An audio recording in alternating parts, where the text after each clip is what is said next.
예, 오늘은 베드로전서 1장 23절서부터 베드로전서 1장 23절서부터 우리는 베드로전서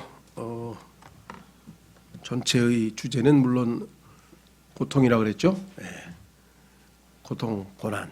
그런데 그 고통과 고난은 예수 그리스도를 믿고 구원받은 그 때로부터 시작해서 주님을 만나는 그날까지 우리에게는 일상으로 주어지는 것이고, 그 고통과 고난을, 그 시련을 우리가 하나님의 은혜로 잘 이겨내고 극복하면 주님을 뵙는 날에 우리가 영광스러운 모습으로 주 앞에 드러나게 될 것이다. 그래서 우리를 격려하는 그러한 말씀이라고 했는데요. 1장에서 앞부분에서 우리는 아시다시피 예수 그리스도께서 우리를 부활하게, 하나님께서 예수님을 부활시키셔서 우리를 거듭나게 하셨다, 다시 나오셨다라고 하는 표현이 베드로전서 1장 3절에 나오죠. 그것이 우리의 신앙생활의 첫 출발이었습니다. 1장 3절에 나오는 바로 그 다시 나오사. 그리고 이제 1장 6절에서 나오시고 산 소망, 그러니까 두 가지가 바로 우리의 과거와 미래가 그 1장 3절 끝부분에 있죠. 다시 나오사 산 소망에 이르게 하셨으며, 그래서 우리는 거듭난 다음에 산 소망 가운데 사는데, 그 소망을 붙들고 살지만 그 소망이 우리에게 성취될 때까지는 무엇이 있느냐. 6절에 필요가 있어서 여러 가지 시험으로 인해 근심을 하고 있다라고 성경에 말씀을 했죠.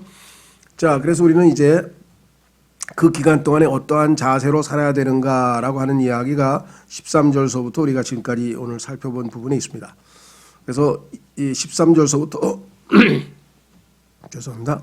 어떻게 이 나그네로서의 삶을, 이 땅에서의 고난의 삶을 우리가 어떻게 살 것인가를 얘기했고, 그 다음에 예수 그리스도의 구속에 대한 이야기가 나왔고, 그 다음에 22절에 성령의 역사하심이 나왔죠. 자, 그래서 다시 오늘 들어가는 23절에 거듭남이 다시 태어납니다. 다시 또 나옵니다. 그러니까 3절에 나왔던 그 거듭남에 대해서 23절에 다시 한번 반복하고 있는데요. 그러니까 우리가 살펴본 것처럼 3절과 23절의 거듭남, 이것은 하나님께서 우리를 낳으신 거죠. 그 다음에 2절에 뭐라고 나오냐면은 핏부림에 이르도록, 그래서 예수 그리스도의 핏부림에 대한 얘기가 나왔었죠. 자, 그 다음에 18절과 19절의 구속, 예수님께서 핏값을 치르고 우리를 값을 주고 사셨다. 그래서 아들의 구속에 대한 얘기가 나왔습니다. 아버지의 출생, 아버지가 우리를 다시 태어나게 하셨다. 그리고 예수 그리스도의 구속을 이루셨다. 그 다음에 2절과 15, 16절에 우리를 거룩하게, 우리를 성령께서 거룩히 구별하시고 이제 거룩한 삶을 살 수 있도록 인도하고 계신다. 그래서 아버지와 아들과 성령께서 거듭남과 구속과 거룩함이라고 하는 세 가지 주제를 언급을 하고 있는 것을 보게 되죠. 그렇죠? 자, 그래서 이제 다시 23절에 와서 우리를 거듭나게 한 것은 바로 하나님의 말씀이었는데, 그 하나님의 말씀은 어떠한 특성을 가지고 있고 어떠한 말씀이었는가.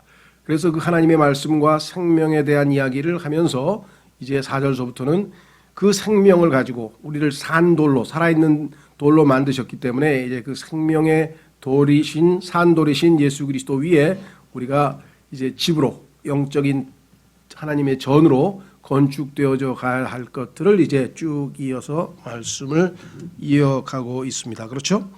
자, 그래서 오늘 보시면 23절에 너희가 다시 태어난 것은, 이 표현은 이제 옛날 성경에서는 거듭났다라고 하는 용어를 썼죠. 근데 모르겠어요. 우리가 세상에서 이 그리스도인들이 사용할 때 이 거듭남이란 용어를 워낙 많이 쓰다 보니까 우리도 그냥 무의식적으로 뭐 거듭남이란 용어를 안 쓸 수는 없죠. 그렇죠?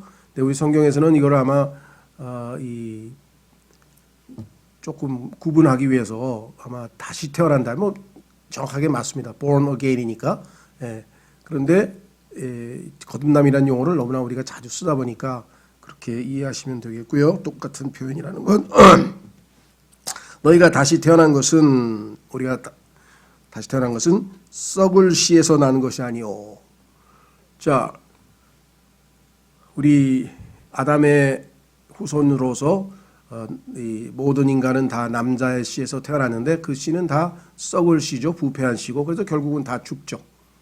그래서 우리가 물려받은 아담의 본성은 타락한 것이고 우리의 그 씨도 썩은 것이고 결국은 때가 되면 다 썩어서 죽고 그다음에 우리는 썩을 몸을 지니고 있다가 결국은 죽음과 더불어서 썩기 시작하는 것입니다. 자, 그런데 예수 그리스도로 말미암아 하나님에게서 태어난 이 영적 출생은 썩을 씨로 된 것이 아니다. 썩지 않을 씨가 있다. 썩지 아니할 씨. 이 썩지 아니할 씨는 무엇인가 봤더니 다름 아닌 살아있고 영원히 거하는 하나님의 말씀으로 된 것이니. 그러니까 하나님의 말씀을 성경에서 씨라 하셨죠. 그래서 씨 뿌리는 자의 비유에 대해서 우리는 잘 공부한 적이 있죠. 그렇죠? 마음밭에 이제 하나님의 말씀을 예수님께서 뿌렸을 때 어떤 종류의 마음밭이 되어야 할 때 우리가 열매 맺는 삶을 살 수 있는지에 대해서 얘기를 했었잖아요. 그렇죠? 자, 그렇다면은 여기에 보면은 이 썩지 아니할 것과 썩는 것이 있습니다. 이 땅에 있는 모든 것은 다 썩습니다. 그렇죠? 인간의 육체도 결국은 썩는다. 뭐 다른 건 다 썩죠. 그런데 그 중에서 특히 우리의 이 육체도 썩을 몸이라고는 표현을 사용했어요. 근데 이 썩는다고 하는 단어는 사실 이 corrupt이라고 하는 말은 이 corrupt라고 하는 단어에 우리가 일반적으로 쓰일 때에는 이걸 부패란 말을 씁니다. 부패. 자, 그래서 한번 좀 살펴볼 텐데요. 우선 고린도전서 15장으로 가시면 여러분과 제가 썩을 몸인데 부활할 때는 썩지 않을 몸으로 부활한다 그랬어요. 왜? 예수님께서 우리에게 썩지 않을 씨앗으로 우리 안에 들어와 계시죠. 그래서 그 씨앗에서 점점 자라서 열매가 돼서 풍성한 열매가 나오겠죠. 자, 고린도전서 15장 50절. 고린도전서 15장 50절. 형제들아, 이제 내가 이것을 말하노니 살과 피는 하나님의 왕국을 상속받을 수 없으며 또한 썩는 것은 썩지 않는 것을 상속받지 못하느니라. 살과 피는 다 썩죠. 그렇기 때문에 결국은 하나님의 왕국을 상속받지 못한다라고 말씀하시면서 이렇게 얘기를 했습니다. 보라, 내가 너희에게 한 가지 신비를 보이노니 우리가 다 잠자지 아니하고 마지막 나팔 소리가 날 때 눈 깜짝할 사이에 순식간에 다 변화되리라. 이거 휴거죠. 나팔 소리가 나매 죽은 자들이 썩지 아니할 것으로 일어나고. 자, 죽은 자들 다 썩었죠 벌써. 그런데 썩지 아니할 몸을 다시 입고 일어난다. 이거 부활한다 이 말이죠. 그 다음에 이제 살아있는 사람은 변화된다 그랬어요. 썩지 아니할 몸으로 변화된다. 우리가 변화되리니 이 썩을 것이 반드시 썩지 아니함을 입고 이 죽을 것이 반드시 죽지 아니함을 입으리로다. 그리하여 이 썩을 것이 썩지 아니함을 입고 이 죽을 것이 죽지 아니함을 입을 때에, 그때가 언제냐? 기록된 성경 말씀이 임하는 날이라. 기록된 바 사망이 승리 가운데 삼켜졌도다 하신 말씀이 성취되리라. 예수 그리스도의 부활 생명으로 완전한 승리가 보장되는 그날을 성경에서는 말씀하고 있다라고 성경에 기록을 했죠. 자, 그 다음에 이 썩지 않은 몸은 어떤 몸이냐? 빌립보서 2장으로 가보시면 3장, 빌립보서 3장으로 가보시면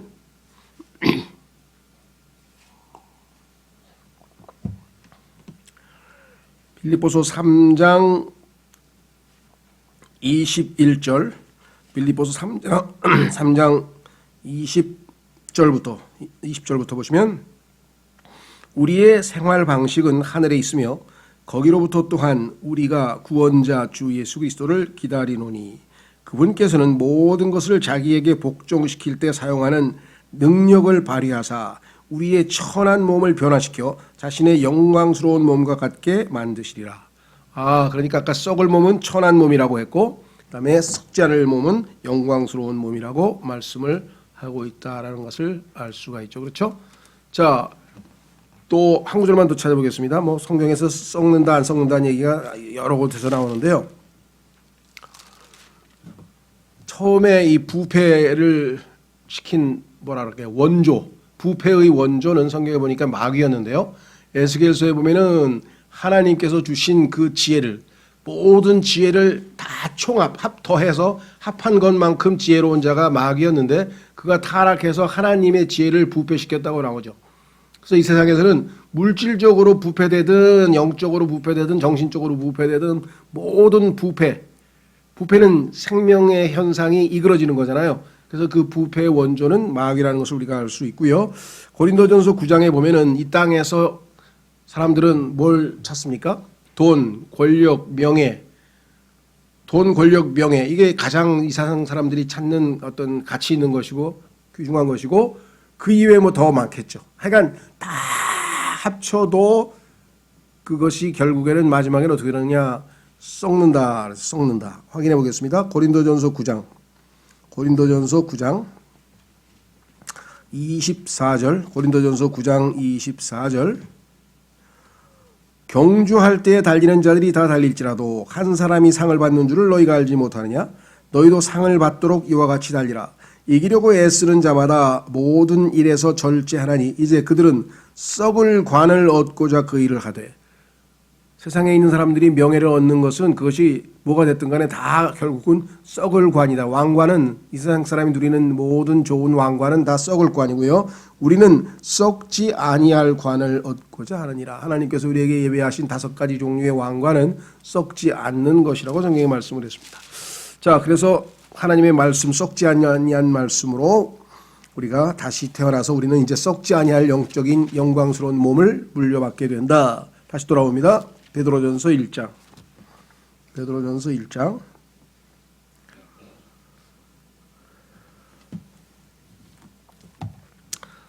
24절. 모든 육체는 풀과 같고. 자, 육체 썩는 거죠. 아까 우리의 육체는 썩는다 그랬죠. 모든 육체는 풀과 같고 사람의 모든 영광은 풀의 꽃과 같으니라. 풀은 마르고 그것의 꽃은 떨어지되. 인간은 인간의 그 삶의 나약함을 표현한 것이죠. 예. 반면에 하나님의 말씀은 사라지지 않냐고 영원히 거한다. 25절. 오직 주의 말씀은 영원토록 지속되나니 복음으로 너희에게 선포된 말씀이 이 말씀이니라. 그러니까 이 영원하고 그렇죠. 지속되는 그 말씀이 씨앗이 우리 안에 떨어져서 그 씨앗으로 우리에게 생명이 주어졌기 때문에 우리도 영원토록 썩지 않고 영원토록 영광스러운 몸을 우리에게 주셨다. 이 말씀이죠. 자, 그래서 25절. 오직 주의 말씀은 영원토록 지속되나니 복음으로 너희에게 선포된 말씀이 이 말씀이니라. 그래서 우리는 하나님의 말씀으로 다시 태어났다. 그렇죠? 분명하게 베드로전서 1장에서 언급을 했습니다.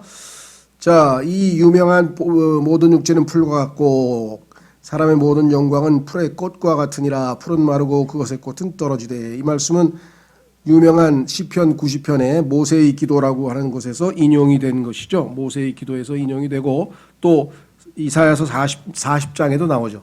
이사야서 40장. 자, 한번 확인해 보겠습니다. 이사야서 40장에 가면은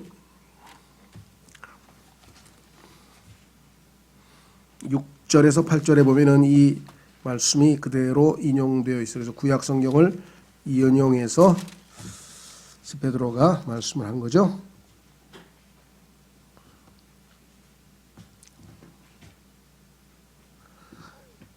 베드로전서에 인용되어 있는 부분은 후반부지만 그 유명한 침례인 요한에게 해당되는 인용된 말씀도 3절서부터 있습니다. 3절서부터 보겠습니다. 광야에서 외치는 자의 소리가 있어 이르기를 너희는 주의 길을 예비하라. 사막에서 우리 하나님을 위해 큰 길을 곧게 만들라. 모든 골짜기가 도두어지며 모든 산과 작은 산이 낮아지고 구부러진 곳이 곧게 되며 험한 곳이 평탄하게 될 것이요 주의 영광이 나타나고 모든 육체가 함께 그것을 보리라. 주의 입이 그것을 말씀하셨느니라. 그 소리가 이르되 외치라 하니 그가 이르기를 내가 무엇이라 외치리까 하매 모든 육체는 풀이요 육체의 모든 아름다움은 들의 꽃과 같으니라. 풀은 마르고 꽃은 시드나니 이는 주의 영이 그것 위에 불기 때문이라. 성령께서요 그 구원받은 우리 그리스도인들의 생명은 살리시지만 이와 같이 이 땅에 있는 모든 육체는 다 또 성령에 의해서 시들어버린다. 이는 주의 영이 그것 위에 불기 때문이라. 참으로 백성은 풀이로다. 풀은 마르고 꽃은 시드나 우리 하나님의 말씀은 영원토록 서리라 하라. 자, 여기 보시면 백성은 풀이로다. 이 표현에서 소위 말하면 민초라고 하는 표현이 나온 거죠. 세상에 있는 약한 인간들, 특히 노동자들 뭐 이런 사람들이 민초란 말 쓰죠. 민초. 백성은 풀이다 이 말이죠. 풀은 꺾이기가 쉬우니까. 자, 다시 돌아오셔서 베드로전서 2장 이제 들어갑니다. 베드로전서 2장으로 들어가서 자 1절서부터 3절까지 보겠습니다. 그러므로 자 이와 같이 지금 하나님께서 우리를 거듭나게 하시고 그 다음에 산 소망을 주시고 예수 그리스도를 통해 구속을 이루시고 성령을 통해 우리에게 거룩한 삶을 인도하고 계시고 그러니 그 썩지 아니할 씨로 우리를 다시 태어나게 하신 그 하나님께서 이제는 이 땅에서 어떠한 삶을 살아야 되는지도 말씀해 주셨죠. 자, 그래서 그 말씀을 부여받은 자는 단순히 거듭남에서 멈추는 것이 아니라 영적으로 자라나야 한다. 여기서 이제 많은 사람들에게 신앙생활에 있어서의 어떤 그 실패나 또는 이 안타까움이 보이는 거죠. 왜? 거듭나서 구원받고 하늘나라 간다. 나는 이제 썩지 아니할 육체를 받는다. 나는 영원을 보장받았다. 이것이 너무나 우리에게 어필을 하다 보니까 그 목적이 뭐냐고요. 그 자체가 목적이 아니에요. 그것은 이 땅에서 죄를 짓지 아니하고 하나님께 영광을 돌리면서 거룩한 삶을 살 수 있도록 이 놀라운 생명을 주신 건데 그래서 그 생명을 가지고 예수님은 이 땅에서 그와 같은 삶을 사셨죠. 그런데 우리는 이 땅에서 믿음으로 그와 같은 삶을 살아낼 생각은 안 하고 하늘나라에 갈 그 마지막 그것만 붙들고 이 땅에서의 삶에 대해서는 소홀히 한다 이 말이죠. 이것이 모든 신앙생활의 딜레마예요. 딜레마. 사실은 이 과정이 더 중요한 거죠. 이 과정을 하나 둘씩 거쳐가서 마지막에 소망은 확실하지만 하나님께서 보시는 것은 과정이잖아요. 이 과정을 어떻게 변화시키고 하나님의 솜씨랄까 하나님의 능력, 하나님의 역사 이것을 우리가 발견하고 볼 수 있는 것은 바로 이 과정이잖아요. 그 중에 하나가 고난이고 그 고난을 통해서 징계의 손길을 통해서 식물을 가지치기해서 많은 열매가 맺도록 하시는 이 모든 과정들이 실제적으로는 그렇죠. 주님을 만나서 거듭남과 그 다음에 예수 그리스도를 다시 만나는 그날 사이에 우리의 삶이 존재하고 그것이 신앙생활인데 이 신앙생활에 대해서는 가르치는 게 하나도 없이 우리가 어떻게 죄인인데 구원받았다라고 하는 그 탄생에만 역점을 두고 그 다음에 주님 오시는 그날이 있다는 것만 얘기를 하면 중간에 가운데는 텅 비어버리잖아요. 이게 없으면 어떻게 신앙생활 하냐면 그렇죠. 이게 없으면 어떻게 우리가 신앙생활을 하느냐. 자, 그래서 우리는 영적인 성장이 어떻게 이루어지는지 그 설명을 합니다. 자, 2장 1절 그러므로 모든 악의와 모든 교활함과 위선과 시기와 모든 비방하는 말을 버리고 이게 우리의 삶의 과거의 모습이었다는 것이죠.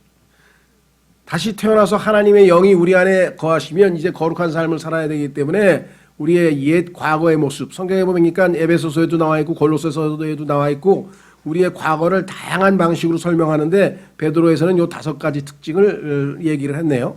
자, 우선 보면은 악의는 악한 뜻이죠. 남이 잘못되게 악한 마음을 품는 것, 악의.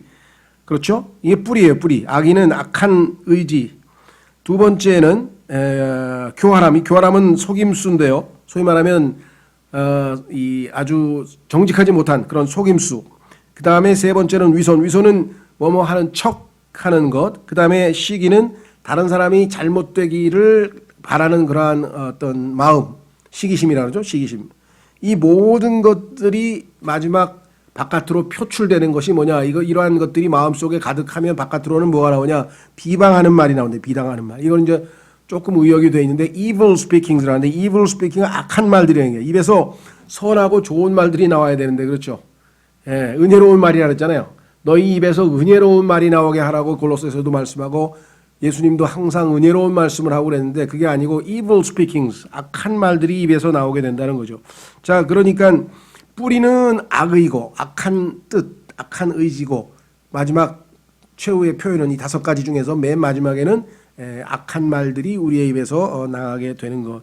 이것이 우리의 과거에 가장 어떤 우리가 육신을 쫓아서 성령께서 우리를 통제하지 아니하고 하나님의 생명이신 예수 그리스도께서 들어오시지 않은 상태에서 우리가 보여준 그와 같은 라이프 스타일이다 라고 얘기를 했습니다. 그래서 이걸 어떻게 해야 되냐 버리라 이거죠. 이제 이거는 우리하고는 상관없는 썩어버릴 생명에 썩어버릴 그와 같은 일들이기 때문에 다 버리고 2절 새로 태어난 아기들로서 말씀의 순수한 젖을 사모하라. 우리가 해야 될 일은 뭐냐, 이제 새로 태어났으니까 갓난아기가 우유를 먹고 젖을 먹고 그냥 아주 이 어떤 식욕을 보이면서 열심히 빨죠. 열심히. 그 다음에 이것은 너희가 그 젖으로 말미암아 성장하게 하려 함이라. 당연하죠. 애가 자라려면은 젖을 먹어야 되겠죠. 그렇죠? 예. 자, 여기에 보면은 새로 태어난 아기들로서 그랬습니다. 뉴본, 이제 막 태어난 아기. 자, 보통 일반 개역성역에서는 새로 태어난 아기들처럼 이렇게 해서 처럼이라고 했는데, 뭐 처럼이라고 해서 틀린 건 아니에요. 그런데 여기서의 as라고 하는 것은요, 두 가지로 번역이 되는데 로서라고 이렇게 번역을 했어요. 뭐 요 차이는 뭐 지금 뭐 크게 부각시키진 않고요. 그 다음에 이제 중요한 게 뭐냐면 말씀의 순수한 젖 이렇게 되어 있습니다. 하나님의 말씀이라고 하는 것이 순수한 젖이다 이거예요. 부패, 아까 얘기했죠. 순수하다는 거하고 부패하다는 거하고 다르죠. 예. 썩은 음식을 먹일 수는 없잖아요. 우유가 부패했다, 그걸 어떻게 먹이겠어요? 안 되죠. 여기서 순수한 말씀의 젖 이렇게 되어 있는데 이것을 어떻게 뜯어 고쳤냐? 신령한 젖이라고 고쳐놨어요. 신령한 젖. 자, 신령한 젖이라고 하면은 일반적으로 했을 때 우리가 영어로 굳이 얘기하면 spiritual milk라는 뜻인데, 사람들 생각할 때는 일반 사람들이 어린애가 육체로 태어나면은 우유를 마시듯이 우리도 영적인 음료를 마신다, 뭐 이런 식으로 아마 둘러붙여서 해석을 한 것 같아요. 그런데 문제는 영적인 것이 거룩하신 성령의 그 말씀도 영이지만 악한 마귀가 우리에게 전달하는 그한 것도 역시 또 나쁜 영으로부터 온 것도 영적인 거죠. 따라서 영적인 음식이라고 했을 때 이것이 순수한 하나님의 말씀의 젖이라고 단정할 수가 없다는 거예요. 그 성경에 있는 그대로 적지 않고 순수한 말씀의 순수한 젖이래야 되는데 이것을 갖다가 신령한 젖이라고 뜯어 고쳐서 아주 위태하게 만들었고요. 그 다음에 사모하라. 이거는 뭐 우리가 간절하게 사모한다, 디자이어 막 이렇게 갈망하는 거죠. 자, 그 다음에 두 번째 중요한 건 뭐냐? 이게 결정적인데, 이것은 왜 이렇게 말씀의 젖을 부지런히 사모해야 되느냐? 너희가 그 젖으로 말미암아 성장하게 하려 함이라. 정확하죠? 태어났으니까 빨리 젖을 먹고 자라야 될 거 아니에요. 그런데 이것을 뭐라냐면은 이것은 너희가 그 젖으로 말미암아 구원에 이르도록 성장하게 하려 함이라. 그래서 구원에 이르도록이란 말은 없는 아주 독소를 여기다 집어넣어놨어요. 구원에 이르도록? 아니, 나 구원 받아서 지금 성장하는 건데, 태어났으니까 성장하는데 구원에 이르도록 성장하라고? 그건 뭔 소리야? 이렇게 되는 거죠. 그래서 많은 사람들이 고민하는 게 이 구절이에요. 우리 교회에 있다가 예전에 나가신 분도 이것 때문에 우리 교회 왔네. 아니, 구원에 이르도록? 나 구원 받아서 지금 기뻐가지고 지금 2년 동안 3년 동안 할렐루야 하다가 신앙이 그냥 쭉 그냥 이제 타락해가지고 말씀 중심으로 한번 살아보려고 이 교회 왔는데 구원 다시 받아야 돼요? 구원에 이르도록이라니? 이게 무슨 소리야? 그래서 그 고민하는 구절이 많아요. 고민하는 사람이 있어요. 또 과거에 제가 사귀었던 아주 몇십 년 전에 알던 이 외국 분들 중에서 이 카톨릭 신자들이 있었어요. 근데 그분들도 저한테 그러는 거예요. 아, 김 선생, 왜? 그렇게 개신교인들은 왜 이렇게 교만해? 구원에 이르도록 열심히 노력하고 자라가야지 뭘 벌써 구원받았다고 그냥 막 의시되고 그러는 거야. 예? 구원을 받았으니까 잘하는 거 아닌가요? 그랬더니, 이거 여기 베드로전서에 써 있잖아. 그래서, 예? 보니까 진짜 구원에 이르도록이라고 써 있는 거예요. 야, 이게 또 어떻게 된 건가? 구원에 뭐 여러 종류가 있나? 나중에 알았죠. 한참 나중에. 이게 없는 말을 성경에다 집어넣어가지고 사람들로 하여금 혼동을 일으키게 만들었구나. 구원에 이르도록이란 말은 없어요, 성경에. 구원을 받았기 때문에 잘하는 거죠. 그렇죠? 그래서 아주 이거 조심해야 됩니다. 베드로전서 2장 2절은 얼마나 심하게 뜯어 고쳐놨는지 새로 태어난 아기들처럼이라고 거기서 고쳤고요. 그 다음에 순수한 말씀의 젖을 영적 신령한 젖이라고 해서 또 고쳤고요. 그 다음에 구원에 이르도록이란 말이 없는데 첨가시켰고요. 그러니까 이 말씀은 완전히 이것을 아까 얘기했잖아요. 부패. 하나님의 말씀은 부패하지 않는 말씀인데 이것을 부패시켰죠. 확인해 보겠습니다. 고린도 후서에 가면요. 이렇게 하나님의 말씀을 부패시키는 자들이 사도 바울 시대에도 있었어요. 사도 바울 시대에도. 그래서 사도 바울이 뭐라 그러냐면 나는 그런 자들과 같지 않다. 하나님 말씀을 이렇게 함부로 부패시키지 않는다. 이렇게 고백을 했죠. 고린도 후서 2장 17절. 고린도 후서 2장 17절. 우리는 하나님의 말씀을 부패시키는 많은 사람들 같지 아니하고 오직 진실함에서 난 자같이 하나님에게서 난 자같이 하나님의 눈앞에서 그리스도 안에서 말하노라. 여기 보면 하나님의 말씀을 부패시킨다고 했을 때 이게 바로 아까 썩는다는 그 단어하고 똑같잖아요. 그렇죠? 예. 그래서 바울은 오직 진실함에서 난 것 같이 이 진실함이라고 하는 sincerity가 아까 순수한이라는 게 말씀의 순수한 젖 할 때 그거하고 똑같은 단어예요. 우리말은 지금 달리 번역이 되어 있지만요. 자, 그래서 우리는 다시 돌아오셔서 정말 아주 매우 아주 핵심적인 거죠. 여러분들 그 부모로서 자식에게 뭘 먹이는데 거기에 만약에 불순물이 들어간다든가 아니면 영양소가 빠졌다든가 이렇게 되면은 얼마나 마음이 아프겠어요. 그렇죠? 제일 좋은 영양분이 들어가고 그다음에 불순물이 들어가지 않고 아주 깨끗하고 좋은 영양소가 들어있는 그런 음식을 먹이는 거잖아요. 그러니까 하나님께서도 우리에게 순수한 말씀의 젖을 주셨어요. 그렇죠? 1.1획도 오리 없는. 그런데 이것을 이렇게 많이 뜯어 고쳐서 만약에 먹었다. 그러면 불순물이 섞이고 그렇죠? 없는 이상한 게 들어갔죠? 그 다음에 뜯어 고쳐서 이 전체적인 문맥이 다 이상하게 됐고 그럼 우리에게 겉으로는 잘 모르지만 안에서 영적으로 얼마나 많은 이상한 일들이 벌어지게 될 것인가 우리가 생각해 본다면 정말 이 순수한 하나님의 말씀을 우리가 붙들고 있다는 것 자체가 얼마나 우리에게 소중한 것인가 한번 생각을 해 보셔야 되겠다는 것이죠. 자, 3절로 가시면 너희가 주께서 은혜로우신 것을 맛보았으면 그리하라. 맛보았죠. 맛보지 않고서야 어떻게 우리가 알 수가 있겠습니까? 그렇죠?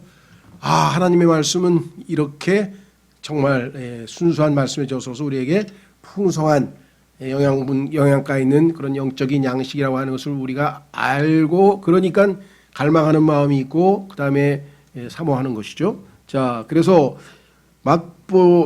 와서 맛보라고 하는 표현이 성경에 있죠. 시편에도 보면은 주의 선하심을 맛보아 알지니라. 경험한 사람은 하나님의 좋으신 분이시라는 것을 알고 맛본 사람은 달리 뭐라고 얘기 안 해도 하나님의 말씀을 더욱 사모하고 주님을 더욱 사모할 텐데 그렇지 못한 사람들은 전혀 이 하나님의 선하심과 하나님의 말씀의 어떤 소중함과 이런 것들에 대해서 모른다는 거죠. 그래서 너희가 주께서 은혜로우신 것을 맛보았으면 그리하라 이렇게 돼 있죠. 그런데 사실은 이제 맛보았으면 그럼 맛보지 않았으면 어떡하냐 뭐 이렇게 물어보는 분이 있는데 이게 사실은 영어의 그 if라고 하는 그 접속사가 또 이런 뜻이 있어요. 이게 그 조건문으로 내일 비가 오면 나는 소풍 간다.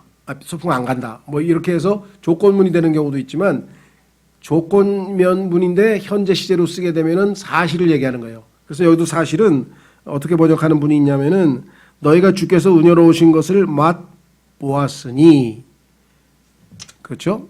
그리하라.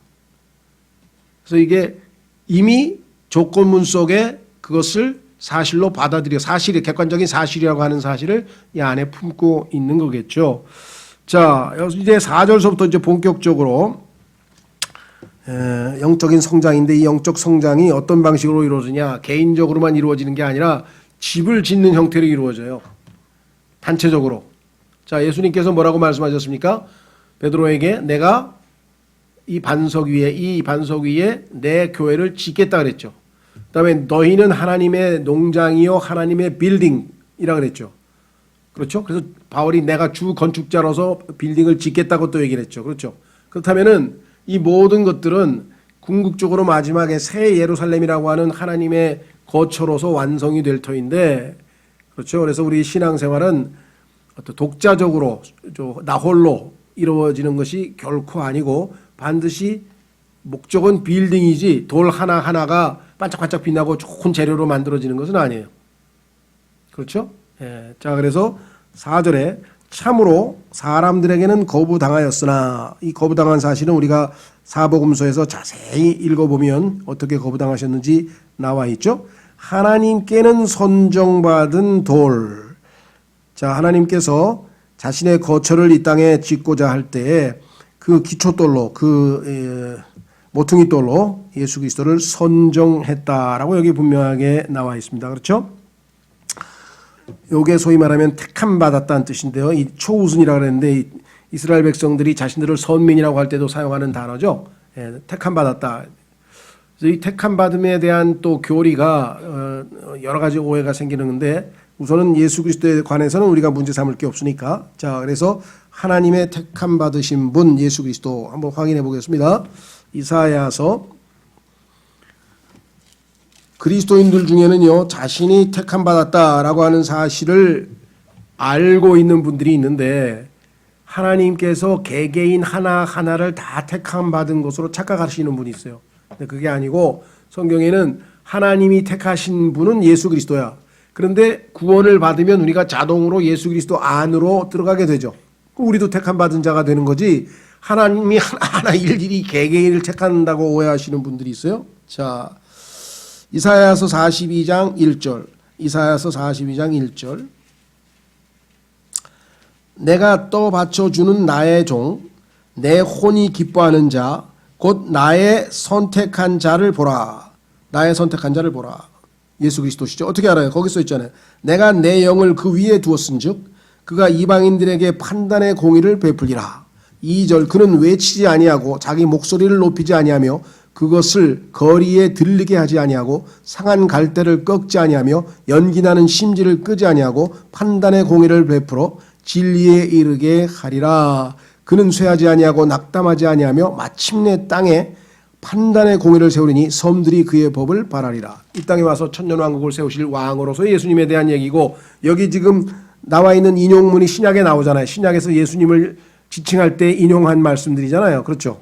그렇다면 하나님의 택하신 받은 자가 뭐야? 선택받은 자. 여기 써 있네요. 나의 선택한 자가 누구예요? 예수 그리스도시죠. 그렇죠? 자, 그래서 성경을 읽을 때 택함 받은이라고 하는 표현이 나오면 문맥을 잘 보셔야 돼요. 이것이 예수님에 대한 얘기인가? 구원받은 성도들에 대한 얘기인가? 어떤 때는 두 개 다 될 수도 있어요. 그래서 그걸 조심해야 되는데, 지금 여기 나와 있는 것은 예수님에 대한 얘기죠. 자, 베드로전서로 가보십시오. 하나님께서 택하신 분은 이사야서처럼 예수 그리스도에 대한 얘기죠. 베드로전서 2장 4절. 참으로 사람들에게는 거부당하였으나 하나님께는 선정받은, 이게 택함받은이란 말이죠. 초우순, 선정받은 돌, 곧 보배로운 산돌이신 그분께 나와. 왜 돌이란 용어를 썼을까요? 여러 가지 상징으로 표현하는데 그 중에 하나가 뭐라 그랬습니까? 빌딩이라 그러잖아요. 빌딩. My church, build my church. 즉 예수 그리스도의 몸된 교회가 빌딩의 형태를 가지고 있고 하나님의 거처로 되어 있고 하나님의 집이라고 되어 있기 때문에 그 구조물로서 예수 그리스도를 산돌이라고 했고 우리를 살아있는 돌이라고 표현했습니다. 자, 그래서 여기 뭐라고 되어 있는가 보세요. 산돌이신 그분께 나와, 여러분과 제가 그 예수 그리스도 앞에 나아가죠. 너희도 살아있는 돌들로서. 왜? 죽어 있었는데 예수님이 생명을 주셔서 우리가 살았죠? 다시 태어났죠? 살아있잖아요. 이제 죄와 허물로 죽었던 우리를 어떻게 했다고요? 살리셨다고 에베소서 2장에 써있죠. 죄와 허물로 죽었던 우리를 살리셨다. 그러니까 여기 나와 있는 것처럼 산 돌이죠. 이제 살아있는 돌. 자, 살아있는 돌들로서 어떻게 된다고요? 영적 집으로 건축되고.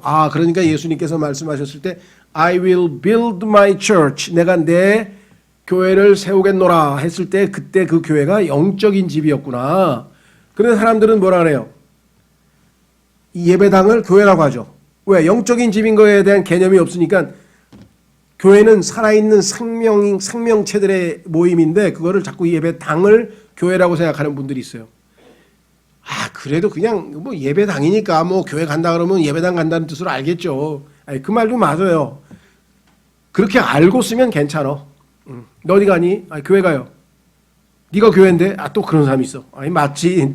우리 믿는 사람이 교회 맞는데 그 사람은 교회 성도들이 교회가 모이는 장소를 그냥 교회라고 또 줄여서 썼습니다. 그 말은 맞아요. 근데 그게 아니고 모르고 교회가 생명체이고 여기 나와 있는 것처럼 영적인 집인 걸 모르고 그냥 건물을 교회로 알고 있는 사람들도 의외로 많다는 거죠. 그러니까 이제 그거를 우리가 조심스럽게 지혜롭게 알려줘야 되겠죠. 자, 그래서 영적 집으로 건축되고, 야, 이게 목적이에요. 예수님은 이 땅에 오신 목적이 뭐냐? 자기 교회를 건축하기 위해서 오셨어요. 네? 그게 교회, 보이지 않는 교회. 자, 예수 그리스도를 통해 하나님께서 받으실 만한 영적 희생물을 드리는 거룩한 제사장이 되었도다. 과거에 백성들은 하나님 앞에 직접 나아가지 못합니다. 근데 우리는 이제 여기 나아간다 그랬잖아요. 영적인들로서 뭡니까? 4절에 보배로운 산돌이신 그분께 나아온다고 분명히 써 있죠. 예. 하나님께 나아갈 수 있는 자격을 갖춘 자들은 누굽니까? 당연히 제사장이죠, 구약에. 그래서 우리도 신약에서는 영적 제사장이 됐는데 뭐라고 표현했냐? 거룩한 제사장이 되었다. 거룩한 제사장. 자, 그런데 한 가지만 하고 오늘 길어지면 또 같은 주제니까 다음 시간에 이어서 하는데 여기 나와 있는 것 중에 하나 영적인 표현을 한 보세요. 영적 집, 그 다음에 뭐라 그랬어요? 영적 희생물. 자, 구약에서는 하나님께 바치는 희생물이 어떤 희생물이었습니까? 뭐 소, 양, 그다음에 염소, 그다음에 새, 뭐 비둘기, 뭐 이게 다 실제적인 것이었고 피를 흘리고 이런 모든 것들은 영적이 아니죠. 이게 물질적인 거죠. 그러니까 물질적 헌물을 바쳤는데 우리는 오늘날 그렇게 물질적 헌물을 바치는 게 아니죠. 예, 영적 헌물을 바친다 그래요. 그래서 여기서 뭐라고 했느냐? 영적 희생물을 드리는 거룩한 제사장이 되었도다.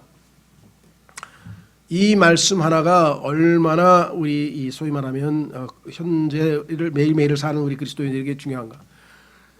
신분이요. 우리의 신분이 어마어마해요. 과거에는 제사장에게 가서 그렇죠. 헌물을 맡기면 제사장이 그 사람의 손을 짐승에 얹고 그 모든 절차를 마친 다음에 제사장만 하나님 앞에 가서 대신 그렇죠. 그런데 그 버릇이 아직도 남아서 예를 들면 뭐 자기가 직접 기도 안 하고 목사님 대신 기도해 주세요 이런 분들도 있고 뭐 로마 카톨릭 교회는 사제만 기도할 수 있고 막 이런 아주 이상한 버릇이 생겼는데 신약에서는 뭐예요? 우리가 한 사람 한 사람이 다 제사장이 됐다고 했죠. 이것을 우리가 만인 제사장 직분이라고 하고 이게 종교개혁에 있어서의 핵심적인 그 뭐랄까 교리 중에 하나죠. 그렇죠? 예.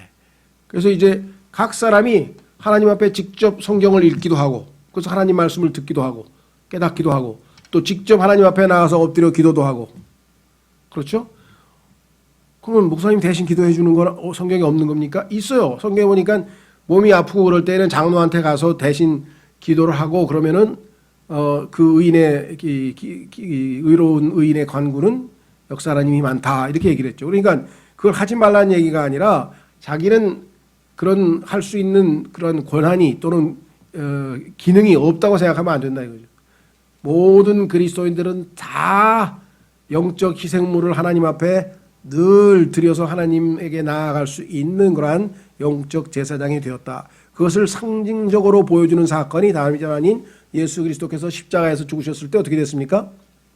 위에 있는 그 지성소와 지극히 거룩한 장소, 지성소와 성소를 가로막고 있었던 큰 휘장이 있었는데 그 두꺼운 휘장이 위에서부터 아래까지 찢겨 나갔잖아요. 그런데 그것은 예수 그리스도의 몸을 상징한다고 히브리서에 써 있죠. 그러니까 예수님께서 자신의 찢긴 몸으로 이제 하나님 앞에 완전히 속죄가 성취됐기 때문에 이제는 더 이상 우리로 하나님과 우리 사이에 어떤 구약식의 제사장이 중간에 다리를 놓을 수는 없다 이게. 오직 우리의 중간에 다리를 놓을 수 있는 중보자는 하나님의 아들이신 예수 그리스도 한 분뿐이다라고 성경에 이렇게 있죠.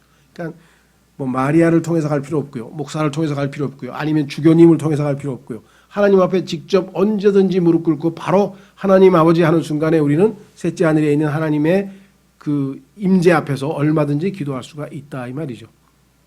어마어마한 신분을 지금 갖고 있어요. 이 땅에서 우리가 신약 시대에 단순히 고난만 당하고 고통만 당하는 게 전혀 아니라는 거죠. 그렇죠? 자, 그래서 다음 시간에 다시 4절서부터 이제 10절까지가 그 내용이 쭉 지속적으로 연결되어 있습니다. 예, 오늘 주신 말씀을 통해서 정말 이 하나님의 이 말씀을 우리가 영적 성장을 위해서 간절히 사모하는 자가 되어야 되겠고, 이미 우리가 맛을 보았기 때문에 이미 다 그리 하고 계시겠지만 언제든 우리는 중간에 또 실족할 수 있고, 특히 우리가 영적으로 이렇게 타락하게 되면 입맛이 떨어집니다. 그렇죠? 여러분, 이 육체 건강에 문제가 있고 없고는 쉽게 알 수 있는 게 하나 있죠? 그건 뭐예요? 식사. 설마 입맛이 있느냐 없느냐? 입맛이 없으면 내 몸에 뭔가 문제가 생긴 거죠. 영적으로도 마찬가지예요. 의사들이 물어보잖아요. 식사 잘하세요? 왜 물어봐요? 건강 제일 입맛이 없으면 얘 벌써 뭔 문제가 있는 거야. 그렇죠? 예, 영적으로도 마찬가지예요. 아, 교회 가기 싫다. 아, 설교 듣기 싫다. 아, 성경 피기 싫다. 아, 그럼 이게 벌써 문제가 생긴 거죠. 그렇죠? 계속해서 우리도 갈망하는 마음을 주십시오. 다 같이 잠깐 기도하겠습니다.